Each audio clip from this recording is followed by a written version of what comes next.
Let us pay homage to the Buddha. Namo tassa bhagavato arahato samma sambuddhassa. Namo tassa bhagavato arahato samma sambuddhassa. Namo tassa bhagavato arahato samma sambuddhassa. Let us take the three refuges. Buddhang saranang gacchami, Dhammang saranang gacchami, Sanghang saranang gacchami, Dutiyampi Buddhang saranang gacchami, Dutiyampi Dhammang saranang gacchami, Dutiyampi Sanghang saranang gacchami, Tatiyampi Buddhang saranang gacchami, Tatiyampi Dhammang saranang gacchami, Tatiyampi Sanghang saranang gacchami. Okay, we shall now chant the verses to observe the 5 precepts.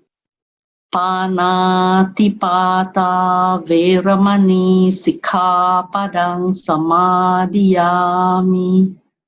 Adinadana veramani sikkhapadang samadhiyami. Kamesu miccācara veramani sikkhapadang samadhiyami. Musavada veramani sikkhapadang samadhiyami. Sura meraya majja pamadatthana veramani sikkhapadang samadhiyami. Sadhu, sadhu, sadhu. A very good morning to all of you and Sukhi Hotu. First of all, thank you to Buddhist Fellowship Singapore for inviting me to give this talk. In fact, based on original plan is I'm supposed to go down to Singapore to give this talk if not for the COVID-19. But nevertheless, we need to thank technology. Technology allows us to basically be connected even though we are distant apart. So thank you again for the invitation. Today's talk, I've chosen an important topic called You Are the Architect of Your Own Blessings. And why this topic is chosen, because I think with the pandemic going on, without knowing when it's going to be the tail end of the entire pandemic itself and the after effect of that, I guess a lot of people are going through quite hard time. A lot of people are going through difficult time. And sometimes we would think that, it's because of their bad luck, therefore they are getting into this kind of crisis and pandemic. And a lot of people would think that in times like this where life becomes very challenging, they may be experiencing not good fortune, bad fortune and things like that. So because of that, I have chosen this topic called You Are the Architect of Your Own Blessings. I thought it would be very timely and useful to go back to the Buddha's teaching and see what can we learn from the Buddha's teaching and how can we help ourselves in hard time as well as in good times. How can we create blessings for ourselves? So let's move on. Now, I think in general, every human being wants to have good luck, good fortune, and also to have blessings in their life. That's very natural. Nobody wants to have misfortune or bad luck or bad things that happen in their life. And to have blessings is something very common to all. It doesn't matter what religion, what colors of skin, what kind of social status you are.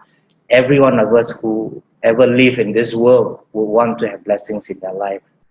But having said that, there are different people who have different perceptions and different practice they do in order to get that blessings they really want. And but in general, what we normally know is when we talk about blessings, people tends to think that this thing called blessings tends to come from outside. It's an external source. That means they themselves couldn't help themselves to have that blessings, but the blessing has to come from an external party, an external source. For example, some people believe that, if there is a guru down there, is there a Rinpoche there, then maybe they should get the blessings from the Rinpoche or from the guru or from their Dhamma masters or from any of their religious belief, from their pastors or from anybody. And a lot of people also believe that actually for blessings to be there, it has to be bestowed or given by one supernatural being called God or Bodhisattva or Buddha and things like that. That's the perception people have about blessings. And but then again, is it really true that blessings need to come from all these sources? So in order to get blessings in life, human beings do all kinds of things. We do all kinds of rites and ritual, in our life, actually. So if you were to look at what is happening, even in our Buddhist community, I take for example during Vesak Day. Of course, this year Vesak we can't have this ceremony going on, but in the past Vesak, if you were to notice, some temples, some places, people do all kinds of funny things, all kinds of, sometimes we say silly things in order to get blessings. Now, I've sometimes watched people behave in temple during Vesak Day. There are a lot of people who long queue, and just want to be blessed sometimes. And not only that, sometimes they got the first blessing, they go and queue again to get the second and the third blessings. That's what people do. And I also seen in a shrine hall where people, will go to the image of the Buddha, especially the reclining Buddha, here in Bricksfield Temple. You see people go and touch the nose of the Buddha, the hands of the Buddha, the ears of the Buddha, and they also touch their own ears, and hopefully they got better hearing. They touch the eyes of the Buddha, and they touch their own eyes, and they feel that they better eyesight. People do that. And also during Vesak Day, you see all kinds of things people do. People will, sometimes burn more incense, candles, just to make sure that they feel that they have better blessings. So even in a Buddhist temple or in a Buddhist center, you can't run away from that. And some people, some of the Buddhist centers also, you got people bathing the baby Buddha's statue. And a lot of people also try to bathe there longer because they feel the longer they bathe, the more blessings they get. So these are all the rites and rituals people do in the name of religion, in the name of getting blessings. So even from a Buddhist perspective, in a Buddhist environment, we also see things like that. But outside the Buddhist temple and the Buddhist community, in our society that we live in, we also see all kinds of things people do in order to get blessings. Some people believe certain religious teachers are so powerful. So all you need to do is go to the religious teacher and hug him or hug her. With that hug itself, you get a lot of blessings. I'm sure you've seen that in our society. And you also see it that in our society, some people will love, especially the Chinese community. They feel that if you burn the incense, especially when they got certain religious festival, they will sponsor big incense. And the bigger it is, the better, the more blessings they get. And they believe that. And that's what they do. Again, outside our society, you see some people, they wear all kinds of icons, religious icons, the amulets and whatever Buddha images, and the more they wear, they feel. Some people feel the more they wear, the better it is, the more blessings they have. And better still, they say this one is from one long paw, this one from another Dhamma master. They feel they get more blessings if they were to wear that. And in Chinese community, we also depend a lot on medium. A lot of people, in order to get blessings, they will go to medium. The son is going to go for an exam, they'll consult the medium, get something from medium, come back, and hopefully they get blessings. They want to start a business, they can consult the medium, and the medium will give them something, they go back and perform it, and they hope they'll get blessings. And human being will do anything to get blessings. They'll pray to the trees, to the stones, to the rocks, to anything, as long as they feel that that will bring them blessings. And also, we know there are a lot of religious belief that, sometimes you must bathe in certain lake, certain river, certain oceans, then you get blessed and things like that. So we see, in order to get blessings, a lot of people have all kinds of practices and rites and ritual.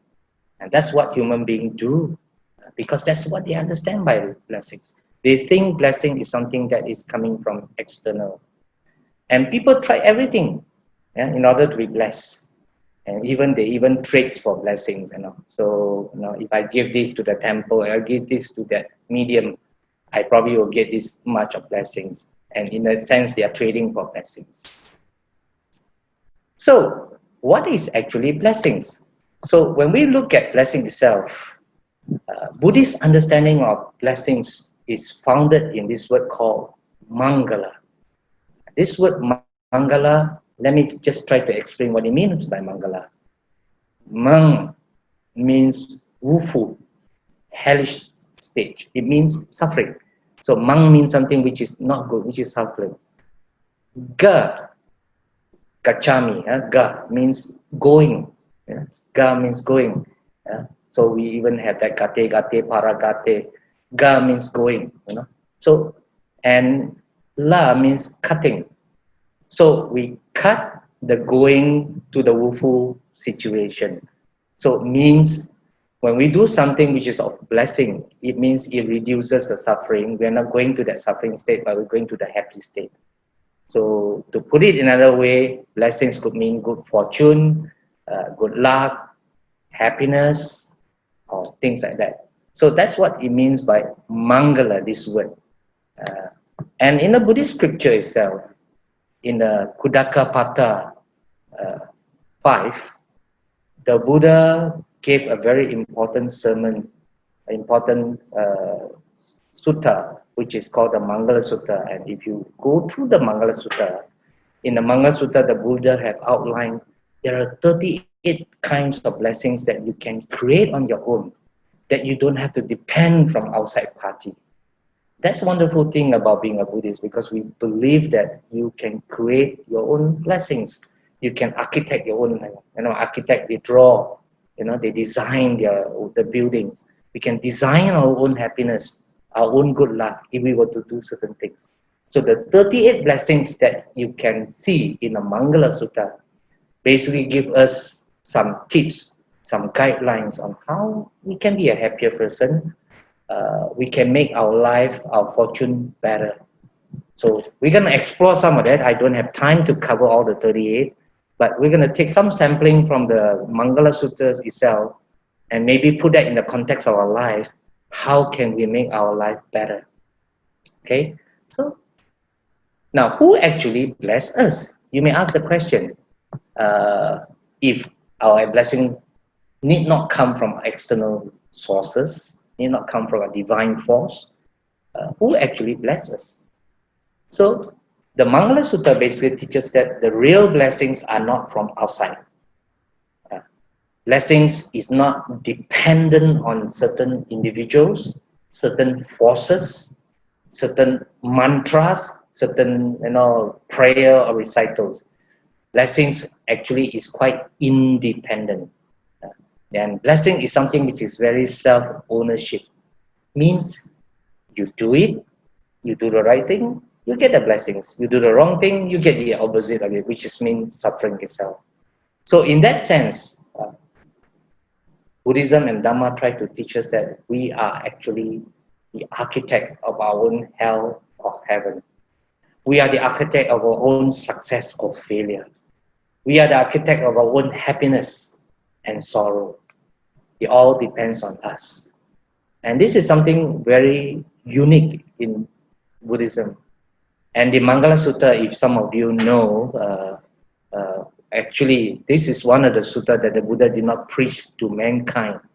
The Buddha preached it, to congregations of the Devas, because the Deva also disputed among themselves, debated among themselves what actually is blessing, just like us, Some people believe this is blessing, some people believe it is blessing, and then we disagree, that cannot bring blessing, this one can bring blessing. So this argument and debate about blessings actually go all the way to the heaven world. And the devas also, like mankind, also debated and argue and talk about it. And they couldn't find an answer. So based on the sutta, in a Jetavana grove, one night, the devas came down and pay respect to the Buddha, and after paying respect, they asked the question. They are also very confused. What actually is blessing? And the Buddha gave the Mangala Sutta to them to say, these are few things you need to do. These are the 38 things you need to do. You'll get blessings in your life. Now, from here, if we can understand some of the 38 blessings in the Mangala Sutta, and if we can take that and apply in our daily life, which I will share with you in detail later, some of them, it actually can help us to change our fortune. So you don't need to go and see a fortune teller to change your fortune. You don't need to go and see all those individuals that claim they can change your fortune. The Buddha told us, you don't need to do that. These are a couple of things that you need to do. You need to pay attention. You need to be mindful so that good luck will come to you and you gain real blessings. So let's move on. Now, as I said just now, the spirit behind the Mangala Sutta, where the Buddha preached to all the devas in the Mangala Sutta itself, it is clearly mentioned that our blessings is not dependent on a couple of things. Let me just give you some example. From a Buddhist perspective, you want to have success, good fortune, good life, good luck in life. It is not dependent on your zodiac or your stars, which year you were born. Some people say you were born in the year of the dragon is a better year. How sure are we people born in the dragon year are better years? I mean, from the Chinese community, you will normally find that in the year of the dragon, there'll be more babies, and because there will be more babies, competition are stiff and very, very, very, very intense in those years. Even going to school, the year where it is a dragon year, there's a lot of intake because many babies are born in the year of dragon because Chinese believe the year of dragon is better, but it's not necessary. So some people believe that, blessings has to do with zodiac, but from a Buddhist perspective, you can be born in any year. Still, you can have good life or you can have bad life. You can have, success or you can have failure. It has nothing to do with the zodiac. It has nothing to do with the name. Again, Chinese were very particular about name, and people always believe that the name, will mean a lot to us, which is true. Of course, we don't give funny names to our children, but whatever name you have doesn't mean you will be successful. I mean, I always make fun of myself. My name is Huat Chye, right? Huat Chye means success and prosperity. And I also always make fun of my own name. My surname is Tan. So in my Hokkien dialect, it means I have to wait. So when you look at the name, wow, it's just, I always introduce myself to my Malay and Indian friends that my name means prosperity. They say, wow, it's a good name. I say, wait, you must wait till I explain my own surname, which is Tan. In Hokkien, it means, I have to wait. So when you look at the name in total, it means I have to wait for prosperity. So some people, they are not successful, they blame their name. Again, as Buddhists, we don't do that. And some people, when they are not successful, they got a stream of bad luck happen to them, they blame their ancestors, probably they say their ancestors are bad people, ancestors are no good, therefore they inherited that, from their ancestors. Again, blessings is not dependent on that from the Buddhist perspective. Blessing is not dependent also on the time. While timing is important to do things, but we should not be, become superstitious to believe that good blessings will come on a certain time and a certain time of the day or night.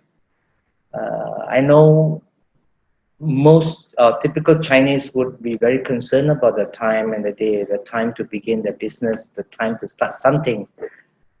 We even have occasion where people get married, they go and consult the fortune teller, and the fortune teller says, the good time for you to begin your marriage ceremony is at what time? The good time for you to leave your home is what time, so that you go to the bride's place to basically pick the, basically to invite the bride and things like that. And the fortune teller may just calculate and says, okay, the best time to do that will be 3 o'clock in the morning. Uh, so some people believe very strongly that that will be a good time. And is it really true? If it is true, then everybody will just consult the fortune teller and get a good time. Everybody will be successful. But it doesn't end that way, right? Many people have marriage and also you ended up with divorce. Many people start a business, ended up with bankruptcy. So again, to say that our blessings is dependent on the time of the day or night is also can be quite, misleading. Yeah. Again, when we talk about blessing, it's not dependent on feng shui, geomancy.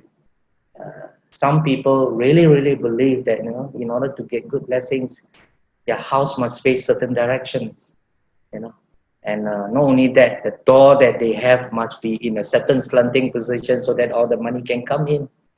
And I've seen time and time again people do that. It doesn't mean the business are better. So again, from a Buddhist perspective, our blessings is not dependent on, feng shui. It's also not dependent on numerology. While there are some truth in geomancy and numerology, but to blindly believe all this that can bring blessings also can be dangerous. Because, again, from where we come from the Chinese community, we always believe, 98, 88, whatever, 8, they all are good numbers. And people buy all these numbers, but not necessarily all these numbers means you're going to be successful. There are always terms and conditions apply. If you really study geomancy, numerology, you know there are terms and conditions apply, even though they say certain things are good. All right. And of course, our blessings is also not dependent on God or Master that we pray to. If it's so easy, then we might as well every day just pray to certain God, every day just pray to certain masters, and our life should be very smooth sailing. Again, we'll find that true to the nature of things, things will go up, will come down, things will change along the way. So blessing is not dependent. Let's get it clear that, it's not dependent on all these things. It's not dependent on zodiac, on the stars, the name, on ancestors, timing, feng shui, numerology, God or masters. It doesn't depend on that as far as Buddhist is concerned. So for us, actually, if we understand the spirit and the principle behind Buddhism, we know that we believe in the law of karma. We believe in the law of cause and effect. So when we look at it from this perspective, if blessings, happiness, success, good fortune is what we want, that's what we call effect. Effect means the outcome of it. It's that what we want.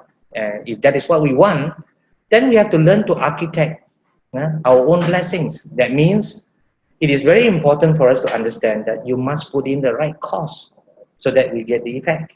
So if happiness is what you want, you must do the right thing. If success is what you want, then you must do the right thing. If good fortune is what you want, you must do the right thing. So don't leave your happiness, your fortune, your good luck to others. That's what, in short, we should do. So the beautiful thing about understanding the law of karma is that we know fortune, blessings, good luck, success, they are all part of the effect that we want to feel, we want to experience. But that effect doesn't come because you pray to some God, you pray to some master, you do certain things as we mentioned just now. The Buddha is trying to tell us that the Buddha is a very practical man. The Buddha says, you don't need to do all those things. Just do these 38 things. Even some of the 38 things, good things will happen in your life. So, if we can remember, there's one interesting verse that we always see. It says here, sow a thought, reap an act. And whatever you think, that's how you're going to react. And sow an act, reap a habit. So if we keep doing certain behaviors, certain things, certain actions, after a while we accumulate certain habits. And it says sow a habits, you reap a character. So sometimes we can see, oh, why is he like that? That character comes because of his habit. Every day he does the same thing. And sow a character, as the saying goes, you reap a destiny. So our destiny, whether it's good or no good, 我们的命好不好 destiny, whether it's good or not, depend a lot on our character. And our character depend a lot on our habits, what we do, we don't do every day. And our habits depend a lot on our actions. And our action depends a lot on how we think. So when we look at this actually, so it's actually they're all interrelated. It's all about cause and effect. Now let's move into trying to see what can we do to architect our own blessings. I would like to share with you some of the extract that I have taken now from the Mangala Sutta. I put it into different themes so that we can understand it better from the context of modern man. The sutta is just sutta, they put all those things systematically, but I have put it into a category where we can identify with our life a lot more easier. So I'm going to go with, one by one. I have 6 to share with you, 6 categories to share with you. Let me begin with the first one, how to architect our own blessings. So first thing first, it is very important from a Buddhist perspective to straighten our views. In fact, if we were to look into the life of the Buddha for 45 years, the Buddha wasn't actually trying to convert people. When you go through the life of the Buddha after his enlightenment and he went out to preach to the world and reach out with his arms of compassion, the Buddha spent 45 years actually was trying to shift the mindset of people so that people look at things differently, act differently, which will bring benefits and happiness to themselves. That's what the Buddha tried to do. So first thing first, if we really care and concern about our life, that we want to be happy, we want to be successful, I think we need to strengthen our views. And for that, right views, understanding the right views, right understanding, samadhi is paramount to happiness and blessings in our life. We need to get certain things correct. So this is where the understanding of law of karma comes in, very important for us to understand that. This is also the time for us to understand what is the 3 characteristics of life, anicca, dukkha, anatta. If we can understand that, then we can understand many things happen in our life, even we go up and down, our life goes up and down. We understand why life is like that. This is very important. Understanding the Four Noble Truths is very important. Why we suffer, why we have problems, and how can we overcome all these problems. So right views from the Buddhist perspective is the first thing we must do. If your mindset is not correct, you see things not correctly. It's just like, you see the outside world, but you're wearing a spec, and the spec is actually, the power is not the correct power anymore. And not only that, the glasses in your specs are all scratches all over. And also not only that, there are a lot of dirts and a lot of stain in your. So when you put on that spec and you look at the world outside, you're not going to see it clearly. You're not going to see it, the way it should be. So from a Buddhist perspective, if we want to have good blessings, first thing first, put the views correctly. Samadhi becomes very important. And setting oneself in the right path through Dhamma, from our perspective as a Buddhist, is very important. If we can live our life guided by the Dhamma, no matter what turbulence we go through in our life, we always find that we can find that equilibrium, that equanimity that we want. And blessings or good luck in life, if you really think about it, is just a mirror of our own mindset. How we see the world also will decide whether we are happy or not happy, with whatever we have. And for that, maybe I can tell a story. This is a story narrated to me by one of the nuns, and I love this story because it just basically tells about our mindset, how we look at the world, and how we can look at the world can mean we are happy or we're not happy. The story goes something like that, and because this lady used to go to the temple to pray and pray for the well-being of the children. So and because as she prayed all the time, when the monk or the nun saw this lady came and pray, was not very happy. So one day the nun asked the old lady, say, "Old lady, I see you come and pray every day, but sometimes I see you're not very happy. You want to share with me why you're not happy?" Then the old lady told the nun, says, "My life is very, unfortunate and not good. Can we say very pioneer?" Then the nun asked, "Why?" See, you see, I have two kids. I have two sons. One son basically sell cold drinks, icy drinks. Another son sells an umbrella. So, I always pray hard, that my son will be successful in their business. If they are successful, I'm also happy as a mother. But I always worry for them.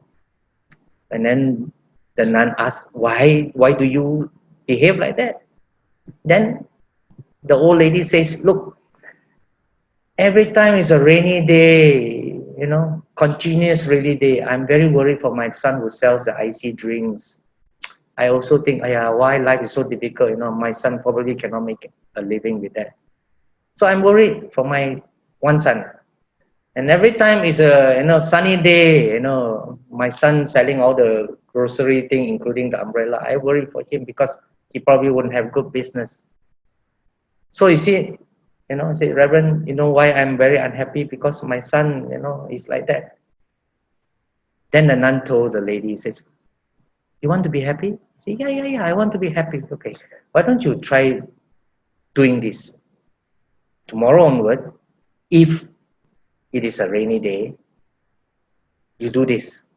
Don't think of your son who is selling the icy drink. Think about the son who is selling the umbrella.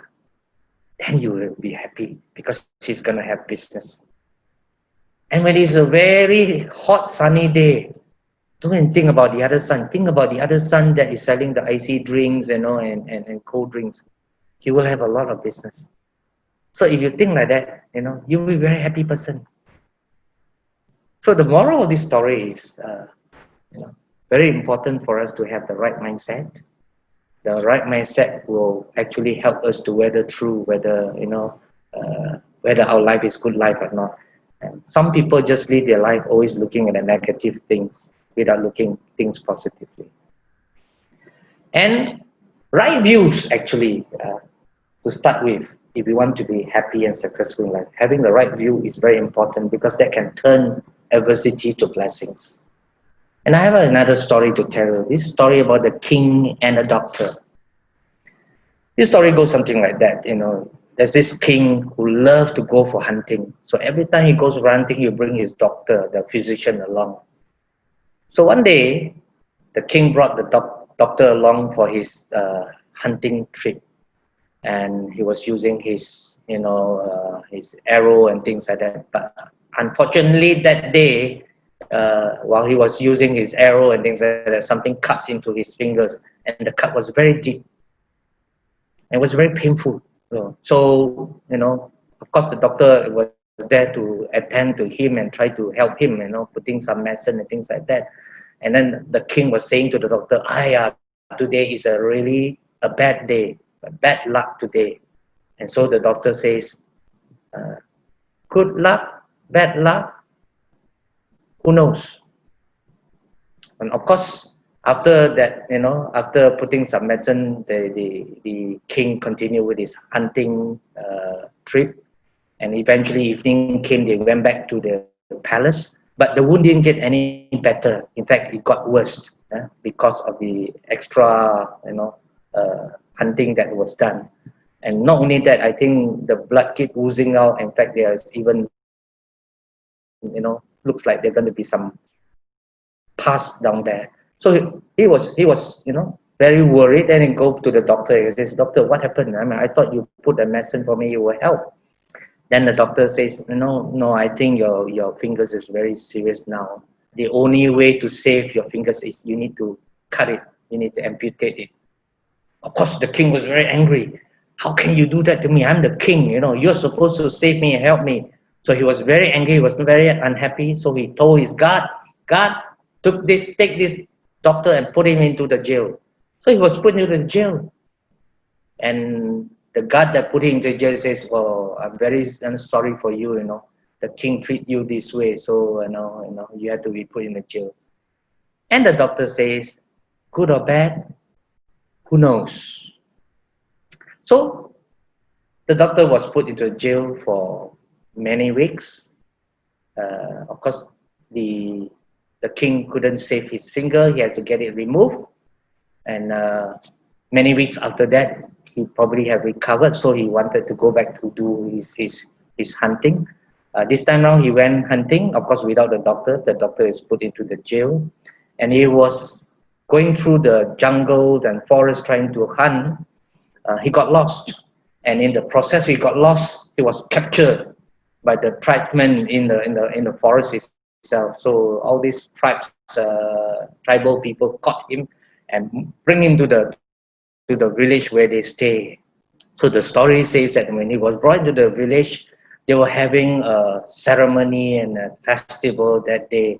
And one of the things they need to do is make sure they sacrifice a human being to their gods. So the poor king was basically, become the victim and sacrifice for the ceremony itself. So as they were about to put the king, into the boiling water, then the headman, said, "Stop! We can't accept this sacrifice to the king, to the gods."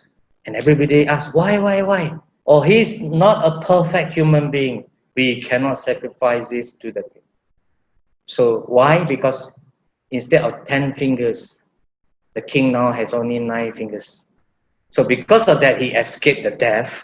They released him, and he managed to escape to go back to the palace. And then when he was released by the tribesmen, he was thinking, "Oh, I was very wrong to actually, to put that doctor into the jail." He felt very, guilty. So when he reached the palace, he immediately told the guards to release the doctors, and he even said sorry to the doctor for doing that and for all the wrong that he has done. But the doctor says, "Wrong? No." Yeah. The doctor says, "Good or bad, who knows?" He says, "Oh king, if you have not put me into the jail, I probably would have gone to the trip to hunt together with you. And they probably would have caught both of us along the way. They also probably realized that you got 9 fingers. I'm the only one with the 10 fingers. I probably would die by today." So the moral of the story here is very interesting, because no matter what happened in our life, we sometimes don't know. Sometimes certain things happen, looks like we got bad luck. Sometimes things happen because we got bad fortune, misfortune. But it's not necessarily true. That's why in English we say sometimes we have blessings in disguise. What could be a bad things could be a blessing sometimes. What you don't get may be a blessings also. Sometimes I also catch up with some of my old friends and even schoolmates, and some these sort of very funny things that they will share with us, and you get this kind of story. So when you meet up with the old friends or old colleagues or old schoolmate, and then as you're talking, and then one of them will say, "Hey, let me tell you something. Actually, today I met my ex-girlfriend. This girlfriend was when I was with her when I was in school, or when I was working in certain place. I tell you, I love her so much, but due to certain things, she basically, dumped me. And I get very broken-hearted. I couldn't sleep for many nights. I couldn't eat properly. I felt the world has collapsed in front of me at that time. I said, why life is so bad to me? This girl is so pretty, so nice, so, something I want, But she left me for another man. And then this friend of mine would, come to me and says, today I met up with her. I tell you, when I look at her 30 years later, I says, luckily I didn't marry her. Ayo, if I marry her today, I don't know what my life would be. Sometimes people say stories like that, which could mean actually, things looks terrible at that point in time. But if you have the right mindset, you can turn adversity to blessings. And many things in our life is actually blessing in disguise. So when we are going through a bad patch in our life, we sometimes must have the right mindset to say that, there could be a blessing in disguise. There's always a reason why certain things happen this way and not that way. So this is first thing first. How do we architect our own blessings? Our mindset must be correct. We must have right views of things. Then we find that we will not plunge into this emotional unhappiness that our life is bad, 拍面啊, 真的是倒霉 and things like that. Sometimes it could be blessing in disguise. Let's move to the second point. Now, once you get your mindset correct, in the Mangala Sutta, actually they gave us a lot of guides on how to architect our happiness and blessings and good luck. Second point is about setting the foundation. After you straighten your view, you need to set the foundation right. And for that, in the Mangala Sutta, there are 3 basic conditions very important for us to have as good Buddhists, as individuals to live our life. It is mentioned in the Mangala Sutta, number 1, living in suitable locality. Patirupa desa vasocha. Very important condition to have if you want to have a good life. Where do you stay? Where do you operate? Second, to have done meritorious deeds and actions in the past. Pubeja kata punyata. This is also very important precondition we must have. I'll explain in a moment. The third one, atta sama panidicca, setting oneself on a right course. Now, why is these 3 conditions very important? Because if you talk about living in a suitable locality, environment, we know, even the Buddha was very clear. Environment can be both an enabler or the disruptor in our life. Environment can sometimes decide our success or failure. If you're a fisherman, I'm not asking you to be a fisherman, but if you're a fisherman, a good locality is a place where you can do fishing. It could be a seaside, it could be a riverside, whichever it is. So if you want to do fishing, you must be in the place where it should be. If you want to start a business, and if you're selling high-end products, you wouldn't want to find, a place where it is a rundown shopping mall to start your high-end product, because it has to do with locality. So, and if you want to make sure that children grow up well, where you stay, the environment where you go to, the people that you mix, they are all very important. That's what the Buddha means, Patirupa desa vasocha. Living in a suitable locality. It doesn't matter it's your life, it doesn't matter it's about learning, it doesn't matter it's about your career. Even career is true. Which company you go to, that you join, will decide whether eventually you will have success or not success in your career. Business is no different. So living in a suitable locality is very critical. And in the Mangala Sutta, this suitable locality also means in the place that you stay, in the country where you stay, are there people who are virtuous, who probably talks about Dhamma, who share the Dhamma, who live their life with the Dhamma.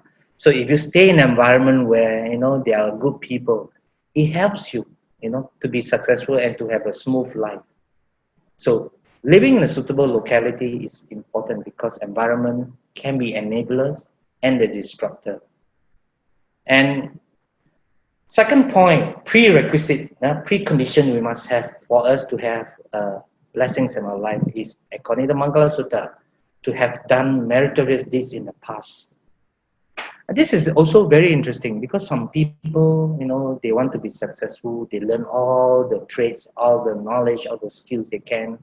They put in all the effort. In fact, they work very hard. And despite the fact they work very hard, they're very smart, they're very knowledgeable, very experienced. Somehow, everything they do fail. Have you seen that? Some people are like that.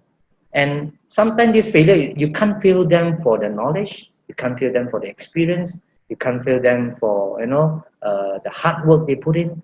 They have done that. Somehow they fail. And this failure, from our perspective, from a Buddhist perspective, is sometimes it could be he may not have done enough good deeds in the past.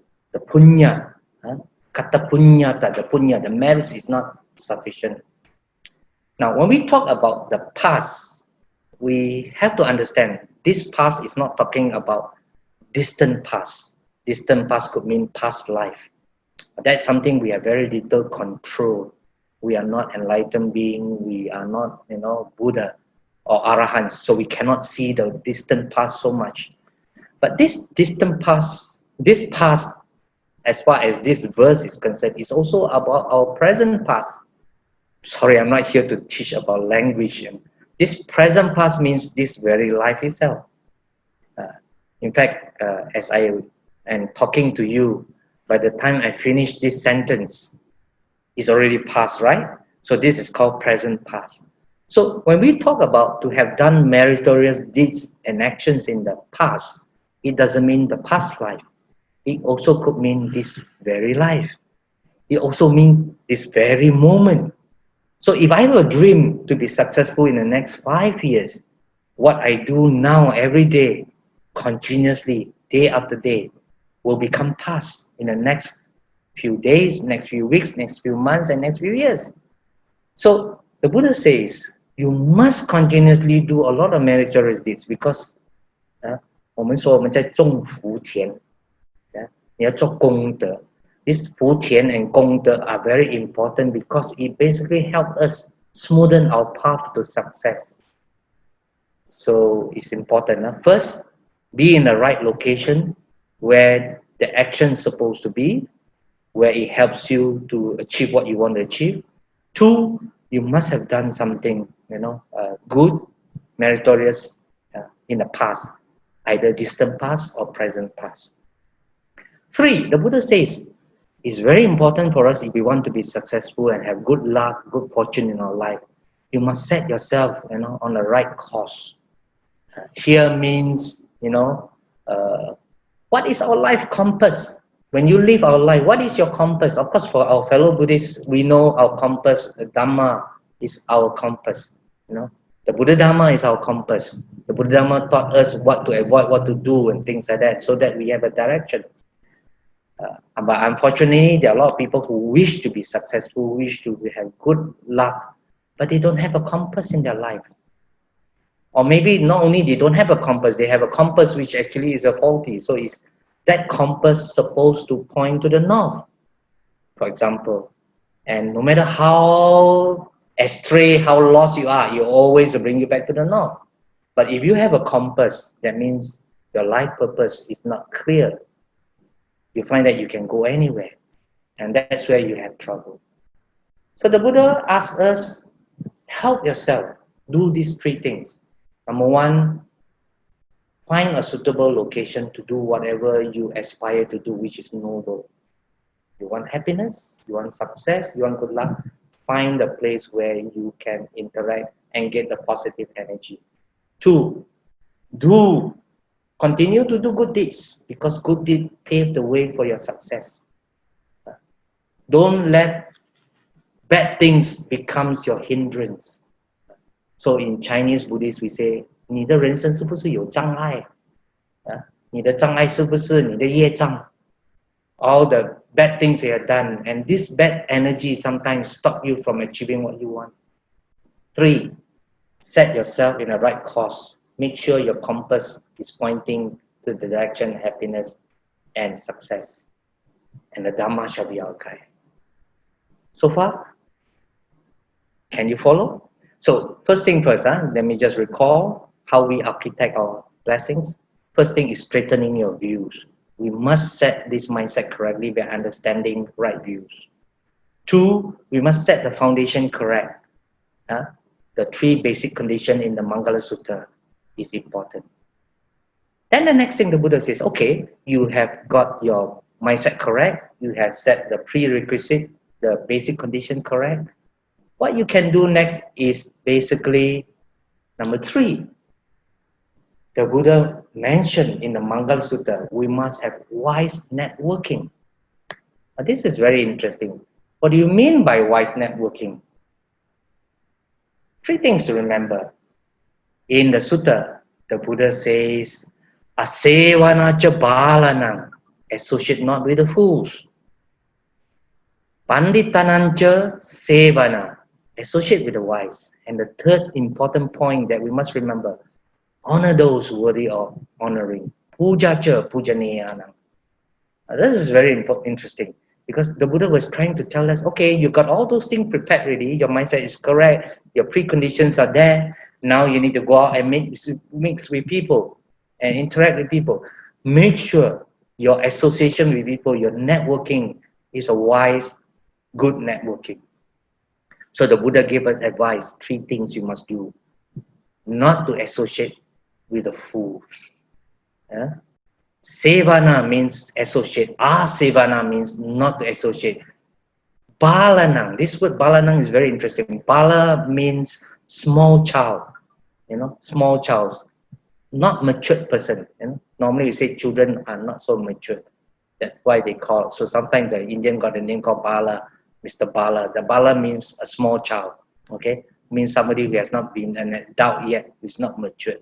So balanang means a person who is not matured, who is not wise. That's what it means. So not to associate with the fools. Associate with the wise. Pandita. Pandita means a teacher. Somebody wise. Pandita. So pandita nancha sevana. You associate with the wise, with the teacher. Somebody who can guide you, can help you, who can show you the path. That's what you need to do. So when we talk about this, the important things we must remember if we really want blessings in life, be where the right people are. That's what the Buddha is trying to tell us. Have a wise networking, be where the right people are. What do you mean by right? The right people are those people who are wise, who have strong faith, who has good values, who have high morality, and is always positive in the outlook. Those are the group of people you must associate with because they're going to influence you to be positive in your thinking, influence you to have high standards of morality. And when the time you don't have enough confidence, you lose your confidence, they provide you with that confidence and faith. So these are the group of people the Buddha says you must associate with. Because the wise always influences. I'm sure we all agree, you mix with the good people, they always encourage you, I think you should grow in this area. You got good bosses, sometimes they encourage you to grow and develop. You got good friends, they encourage you, hey, why don't you go and further your study? Why don't you do this? It's better for you. So they always influence us and they will always bring us nearer to the path of heaven and happiness. That's what wise people do. And of course, if you mix with the foolish, they also will influence us. Sometimes you work in a certain workplace, you got very not so good friends in a working place. Foolish people down there, they got very low morality, they got no good values. And you want to work harder, they tell you, why you work so hard, no need lah, you're trying to show off to your boss. So some people are like that. They are there to discourage you.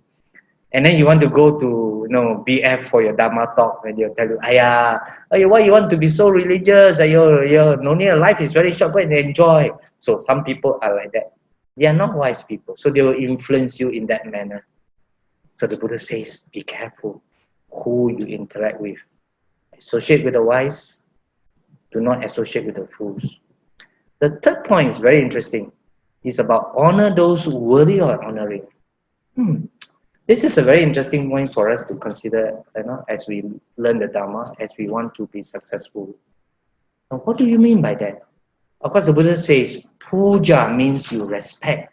The Malay word memuja means we respect.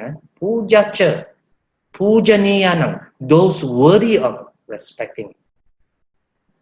Now, when we look at this from this context, in a modern context, what the spirit behind is, besides you know who to associate and not to associate. If you want to be successful and have a good life, have a role model. Find a role model in your life. It could be your teacher, your mentor, your coach, or anybody. Somebody that you look up to, that you can emulate. You can look up to and becomes your inspiration. And respect that person. Learn from that person. So that you also become like him. So if he's somebody, so successful, you can become like him. If he's somebody very, very happy in life, you can become like him. Respect those people. Be close to them. Learn from them. That's what you need to do. So the Buddha says, if you can do these three things, associate with the wise, not to associate with the fools, and honor those worthy of honoring, somehow you find that your life is smoother because you are surrounded by positive energy people who will always bring you to the right path, to the right direction. And this is very important because sometimes the wrong company that we mix with will bring us down. The right company that will bring, that we mix with will bring us up. So that's number 3. So let's see how we design our path to happiness, success, good fortune, and blessings. First, straighten your views. Second, what do? Setting the foundation correct, the conditions. Third, the Buddha advises, go out and interact with people, but make sure you interact with the right people. That's very critical. Let's look at the next one. Before that, in the Parabhava Sutta, the Buddha mentioned, try not to, the Parabhava Sutta is a sutta the Buddha mentions, these are the things that you do, I guarantee you will fail in life. These are the things that you do, I guarantee your life will not be smooth. These are the things that you do, I guarantee there will be disaster in your life. That's what the Parabhava Sutta says. So in this Parabhava Sutta, Samyutta Nikaya, book of 1, first book, and Sutta number 6, the Buddha mentions the vicious are dear to him. The not so good people, they like them. They don't like to mix with some, people from BF, for example. They think you are very square, very holy people. They don't like. The vicious they like. In the virtuous, he finds nothing pleasing. So you try to tell them about good things, about values. Sometimes jokingly in Candice, so you are trying to preach me things I'm not interested. So, in the virtuous, he finds nothing pleasing. He favors the creeds of the vicious, all the gang, the people that are vicious. And the Buddha says, be careful. If that's what you are behaving, this is the cause of your downfall. So while we want to be successful on one hand, we want to be successful and got good fortune, we must also, don't forget, these are the reasons why we fall and bad luck come to us, because of the Parabhava Suttas explain that. Next things, number 4 things that we can do to architect our own blessings. We can, design what we want in our life. According to Buddhism, number 4 points, be resourceful in your career and life. Again, when we look at the Mangala Sutta, the Mangala Sutta gives us 4 important things we must do to excel. What are the 4 things? Vast learning, perfect handicraft, discipline, and skillful speech. So, bahu sachancha sipancha, vinayo cha susukito, subhasita cha yevacha. Now, the Buddha mentioned in the one of the verses in the Mangala Sutta that these are the 4 things. You want to have good fortune, you want to have blessings, you want to be successful, don't forget to do these 4 things in this verse itself. Bahu sachancha sipancha, the Buddha says, vast learning, perfect handicraft. And it makes a lot of sense for all of us as modern men. It's important for us to continuously learn new things, fast learning. So if you're an accountant, don't just know about accounting. In this modern world, it's not good enough. If you're an engineer, don't just learn about engineering. If you're a HR person, don't just learn about human resource. If you're a customer service person, don't just know about how to serve customers. What it means is here that, for us to be successful, we must learn as much as we can, as deep as we can. There's nothing to stop an accountant to learn about leadership, to learn about other things, to learn about EQ. So the Buddha says, fast learning. There's nothing to stop you to continuously upgrade yourself and learn. That's why sometimes in the course of my work, I work with a lot of corporate people, and I find some corporate people very sad because, number one, they set themselves, I'm an accountant, I learn about this accounting. That's all I care for. I'm an engineer, I learn about engineering. And I'm a lawyer, I learn about law only. But it's not true in this world. You need to broaden your perspective. Do you know about philosophy? Do you know about religion? Do you know about politics? You need to know all these things because these are called vast learning. And I sometimes find that certain people in the corporate world, they work very long in the company. They give the best 30 years in the company. Then suddenly things like COVID-19 happen. The company want to basically downsize. And normally who they look at? Of course, they look at those who serve very long, maybe high salary, and maybe that could be one. But they also look at some people, refuse to learn when their things are okay. Company send them for training, they don't want to go and learn. Company ask them to learn certain new things, they say, that's not my field. So when it comes to opportunity, they lost the opportunities. These are the people who cannot adapt to the new world. But if you continuously learn new things, the Buddha says, don't worry, you won't die of hunger. Why? Of course, the Buddha didn't say that. It means you will not be out of place. So the Buddha says, vast learning is very important. Yeah? So then the second thing the Buddha says, whatever that you do, perfect handicraft. In the good old days, the Buddha don't have other profession. People use their skill and do certain, skill-related handicraft. So Buddha says, people who can have perfect handicraft, if you are doing something, you do it so well that people will come back to you and again and again. If you're a property agent, you do such a good job in property, in real estate, and give good advice to people and help people along the way, I bet you people will come back to you again and again. If you're a lawyer, a good lawyer, you are very, a professional lawyer, you help people to solve many problems. You're so good at it, case after case, people come back to you again and again. That's what it means by perfect handicraft. So when you take this vast learning and perfect handicraft and put together, the Buddha is trying to tell us, you don't have to worry. Life will be there, an opportunity will be there for you. People who stop learning, simply do their job, 勤差 do their job, 随便做工罢了，做工只是为了符合条件。These are the people that actually, when hard time comes, they are first one to go. So it's so true, right? Whatever the Buddha has shared, vast learning, perfect handicraft. And the Buddha also said, discipline and skillful speech. In today's work, in today's language, it means we are disciplined. We do things with the system, with the process. We have all those things. And skillful speech, it means in today's language is good communication.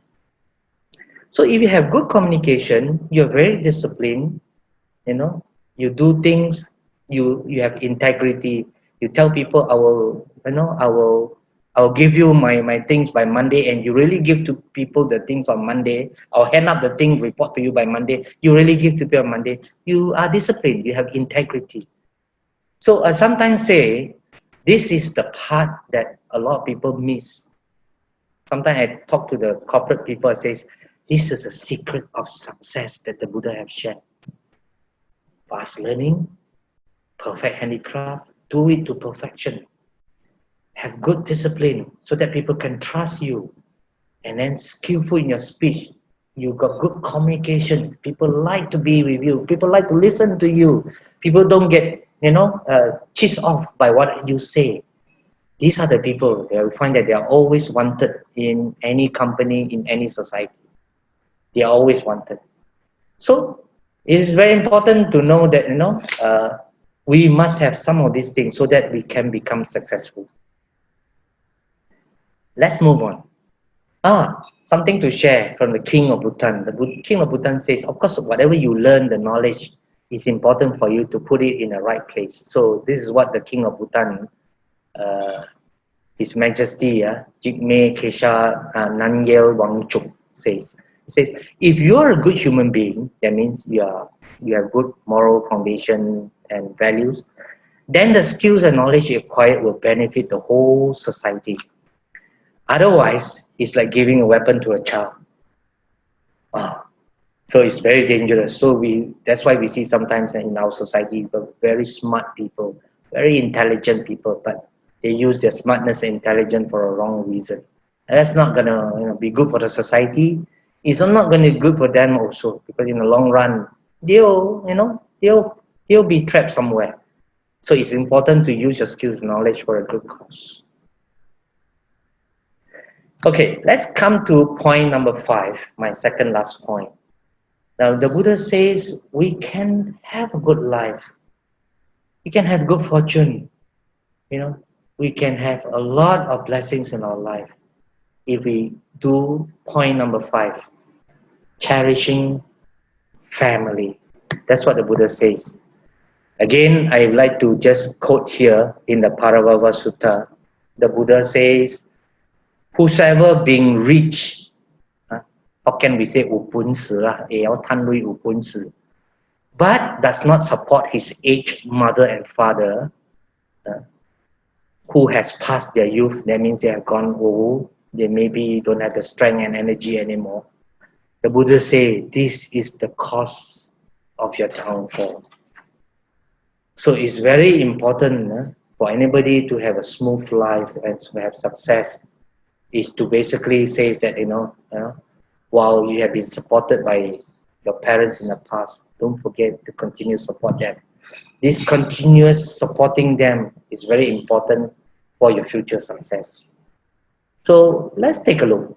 Now, under this, there are 3 more blessed things that individual must do. Number 1, support of mother and father. 2, cherishing of wives and children. And 3, having a peaceful occupation. Mata pitu upatana. Mother, pitu, father.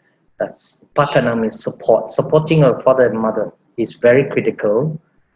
Cherishing of wife and children. Now, these are all about your sense of responsibility. People who are responsible towards their family, normally they are more reliable people. If you cannot take care of your family, there's no way you can take care of your department well. There's no way you can take care of your company well. There's no way you can take care of your customer well. So responsible people at home will be responsible people at work, in business, in every sense. So they can be trusted because they're responsible. And so if a person can cherish their wife, support their wife well, chances are they can do that in the workplace also. And the Buddha says peaceful occupation is important, not to get into occupation that actually will cause you to be in trouble. And on this note, it's also important for us if we really want to have blessings in our life. Cherishing of family members, wife, children, mother and father and all these things, especially the elders, are very important because it has a lot to do with not just reliable responsibility, but it's also about respect. And normally when we respect our parents, the elders in the family, it will bring a lot of blessings. For example, when a young person wants to get married, you can always argue, marriage is my own business. I want to marry who is my own business. Why do I need to consult my parents? But then again, it is very important, because sometimes when you get blessings from your parents, it is very critical because that will pave the way for your success. And in case you have any problem after your marriage, you find that the family members are more willing to come back and support you and give you help. That's very important. And that brings me to actually one of my experience, when I left my last job as a group GM in my previous company, which is the Sunway Group itself. So what I did was I make an appointment to see my chairman of the group itself. Some of you know he's Tan Huat Chye, the Sunway Group. I purposely wanted to see him before I leave, because when you resign, you can choose just to leave without seeing any of your elders or senior in the organization. But because we are Buddhists, we understand the law of cause and effect, and all these things will happen one. Because life is very short and you don't know when our path will cross again. So I make an appointment to see my chairman. So I made an appointment with the secretary, and the secretary fixed a day for me to see him. So I went on that day, that time that he has made the appointment for me, and I waited outside his penthouse up there. And the secretary says, "Okay, Tan Sri is ready to see you." So I went in to see Tan Sri. So when I went into the room, it was a huge room, very cold. Normally, all these big bosses, you got very huge room, but normally it's very cold because he's the only person there. In Chinese, we say, 他的人气不够, that is a very cold place. So normally, when you see those CEOs and owners of company, their rooms are very big, it's always very cold. So I went in there, I walked straight to his big table there, and he was scribbling something and looking at his document. So I stood in front of him, and I dare not sat down, at that point in time, because he's a boss. The boss never asks you to sit down, you better don't sit. So I stood there for a while, and after he has done his scribbling on the paper, he looked at me, "Hey, Huat Chye, okay, take your seat." So I took my seat. And of course, he asked me, "I heard you are leaving." He said, "Yes, Tan Sri, I decided to move on in my career and life." He says, "Why?"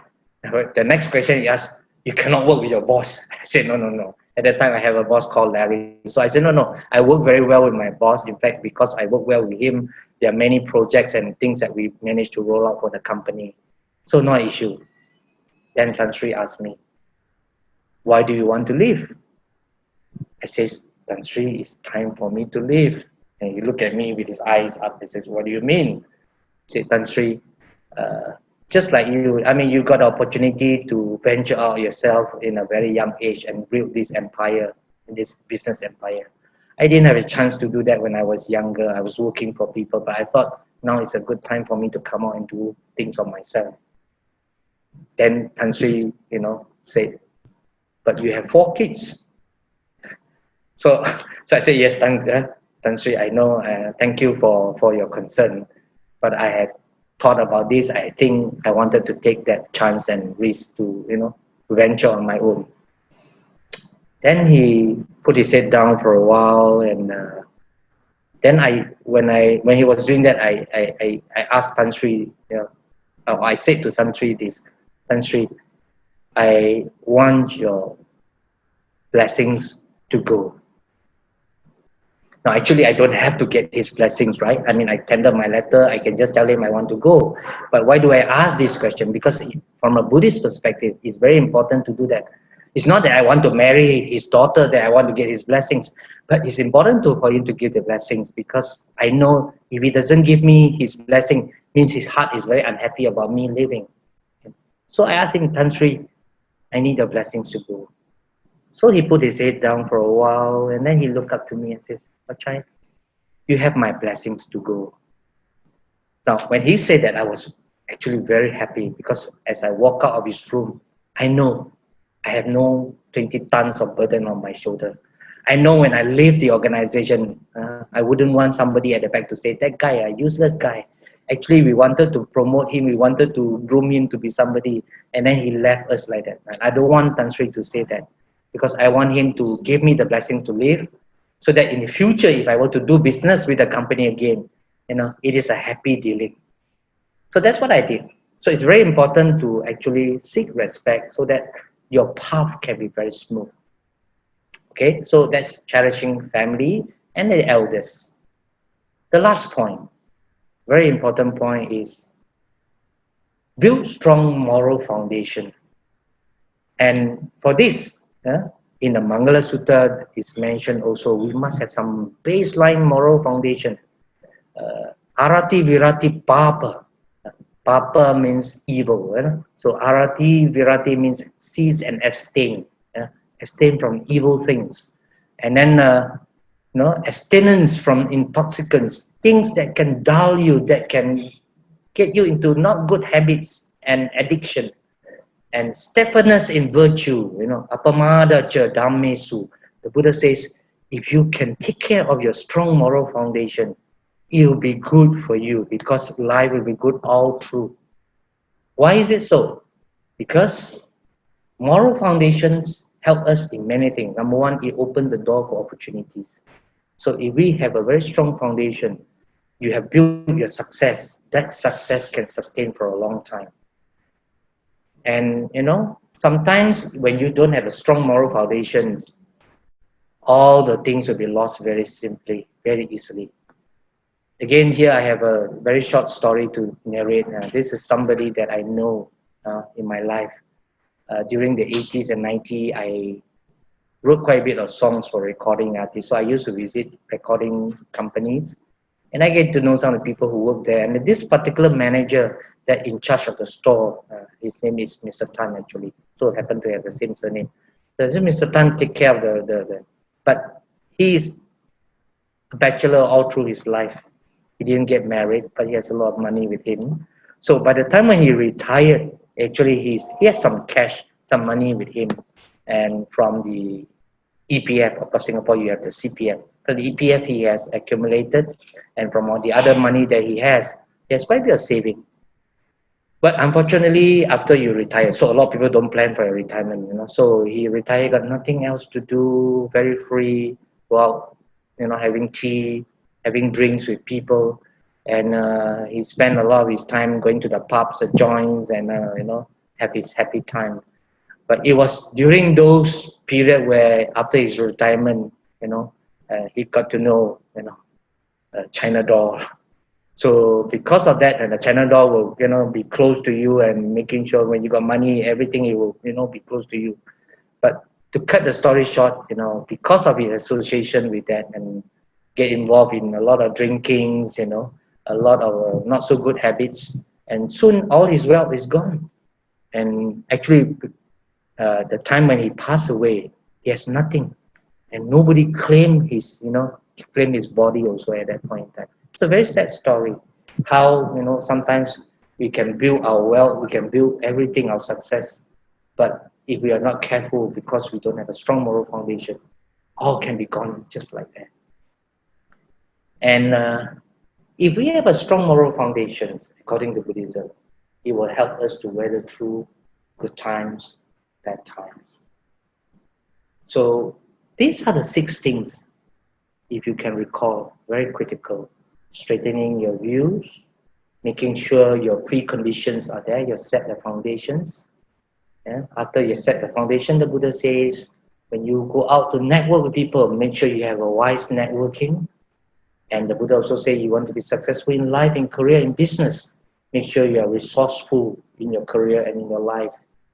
And of course, when you're resourceful in those things, you also must cherish your own family, be responsible to his family. And lastly, you have a strong moral foundations. You find that the success that you build, good things that you have, will last and sustain a longer period of time. So, when we talk about blessings in life, sometimes we look too hard for blessings. Don't look so hard for blessings. Sometimes we must learn to count our blessings. So there's this, interesting verses here for us to take a look. It says, if you are not beautiful and yet not handicapped, I think you are blessed. If you are not rich and yet can make ends meet, okay lah, can get on with life, you are blessed. If you don't own much and yet have enough to get by in life, I think you are blessed. If you are sick but able to get medical attention, I think you are blessed. So if you are in trouble, knowing that you are in trouble, you are blessed. That means at least you have the wisdom to know you are in trouble. Other than some people, they don't even know they are in trouble. Now, if you have kids that doesn't give much to you, of his hard-earned money and also not asking anything else from you, I think you are blessed. So if your life is like a yo-yo, up and down, but you are guided by the Dhamma, like most of us as Buddhists, we are blessed. So don't look too hard for blessings. You don't have to seek for blessings from anybody outside. You must start to count your blessings. So as my conclusion, some people feel their life is blessed, some people feel their life is cursed. And for that, in fact, if we understand the Dhamma and we understand our life, life is an endless flow of blessings, actually. So what we need to do is we need to tap it. We need to count it. So it's very important every day we should count our blessings, especially when things are not moving well. Don't look at the negative side all the time. Look at what do you have. The things that you have in your life now is those things that you should count. Those are your blessings. And I mean, just like the picture here in the slides, whether the cup is half full or half empty is a matter of perceptions. Whether your life is blessed or cursed is a matter of perceptions. The difference is actually, if you really understand Buddhism, blessings or not, good life or not, is that one thought difference. Chinese, as we say, 快乐和幸福是一念之差. Is that one thought difference? Is that one perspective different? How you look at life, is that one speech different? You say the right thing, things go smoothly. You say the wrong thing, things go haywire. Is that one action different? You do or you don't do, whether it's wise or not. So if we can do this, you find that, I do believe if we go back and recollect all those things that I mentioned just now, the Buddha has given us a lot of tips, guidelines, and secrets on how to architect our own blessings in life. So no need to look for blessings elsewhere. The blessing is within your grasp. The blessing is within your hand. We create our own heaven and hell, our own happiness and sorrow, our own blessings in life. So thank you for listening to this talk, and I hope you found it useful.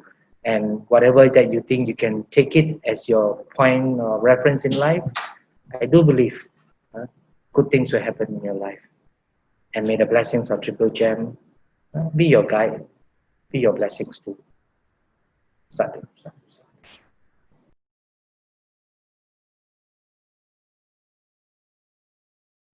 Dedication of merits.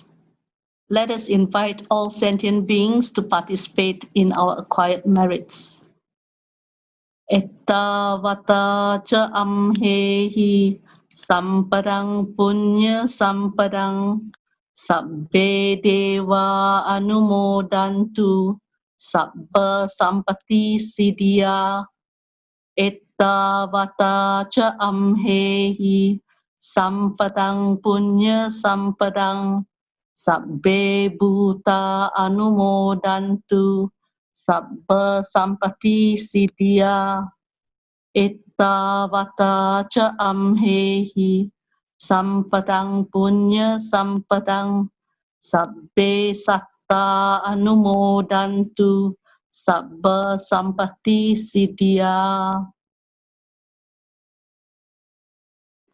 Let us dedicate the merits of participating in this wholesome Dhamma activity to our departed relatives and friends.